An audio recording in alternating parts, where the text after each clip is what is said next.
ఇక్కడ అందరూ గమనించాల్సిన విషయం ఏంటంటే యేసుని పొగడటమో ద్వేషించడమో మా ఉద్దేశం కానే కాదు. ఇది అండర్లైన్ చేసుకోండి.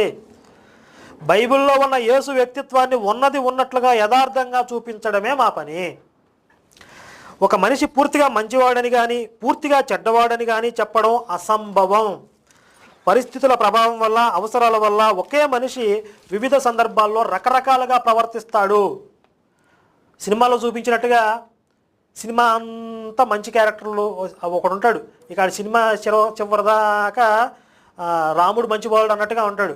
ఒకడేమో పరమ దుర్మార్గుల్లాగా కొన్ని క్యారెక్టర్లు చూపిస్తారు. కానీ రియల్గా చూస్తే అలాంటి క్యారెక్టర్లు ఉండవు. సినిమాల్లో ఉంటాయి అలాంటి క్యారెక్టర్లు. ఒక మనిషి పూర్తిగా మంచివాడు అవడు, పూర్తిగా చెడ్డవాడు అవడు. కొన్ని సందర్భ అవసరాల వల్ల, పరిస్థితుల వల్ల రకరకాలుగా ప్రవర్తిస్తూ ఉంటారు. ఇందుకు యేసు కూడా అతీతుడు కాడు. అందువల్లే తన ప్రాణాలని